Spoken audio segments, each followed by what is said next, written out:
Hey, I'm Ricardo Antonio, and I want to talk about Veinte. Veinte is my independent label, and I just slapped that on the original works that I do, which include books, comics, even games. I thought I'd be able to use this channel, which I've had for a long time, over a decade, and I've tried to do stuff with it before in the past, but as the years gone on, first off, I've grown up, and secondly, the landscape of YouTube and just making content online is completely different. But you might have seen the trailer for my upcoming book, Light of the Distant Lamppost. And so I kind of want to do some of that, sort of marketing my works, but also gauge interest and even interact with people who may potentially become readers. I've already self published some of my works, and so I'm sort of doing that. But I am open to traditional publishing as well. But I wanted to kind of also give an insight on that journey. Coming up on August 22nd, my book, Light of the Distant Lamppost, will be released. You can pre order it now at Barnes& and Noble, Indigo Chapters, Amazon, Kobo if you want the ebook, other ebook places like Apple. And I've already self published my work, Corsair of Calamity, a Seven Skies novella, which is a novella that introduces you to the world of the Seven Skies, a fantasy, science fantasy world that I have been building and am continuing to build. Light of the Distant Lamppost is unrelated to the Seven Skies, but I am currently working on the next Seven Skies entry. And as far as comics go, you can read Daybreak Dreamers, watch the Daybreak Dreamers motion comic, which will be releasing in November on this channel.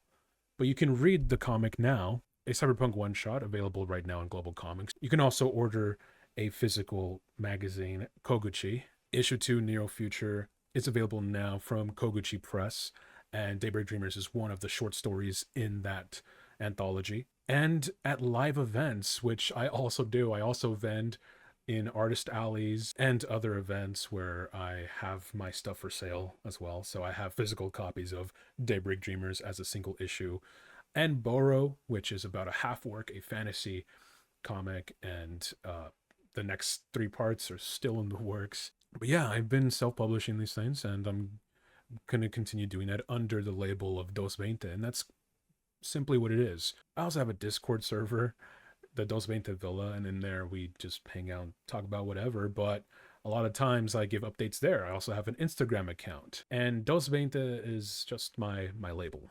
That's what this is. And as I continue to build it, I thought it'd be fun to kind of document that in some way, but also put out some fun trailers and whatnot for my stuff. And I know I mentioned game. That's because I'd also been developing a card game. As it is currently built, you can play on Tabletop Simulator. It's a mod you can get in the workshop. Thank you, Steam. That's an awesome avenue for that. I also live stream on Twitch, but there's a catch. This would technically be a face reveal, I guess, but Ricotlan, if you go to twitch.tv/Ricotlan, that's me. I did that. I designed all the assets and created that character for VTubing purposes. It's another venture. So that's Dos Veinte. That's what I'm going to be using this YouTube channel for, is that stuff. All of my original works. And I hope you look forward to that. So yeah, thank you. I'll give more of an update on Light of the Distant Lamppost as we reach closer to the release on August 22nd.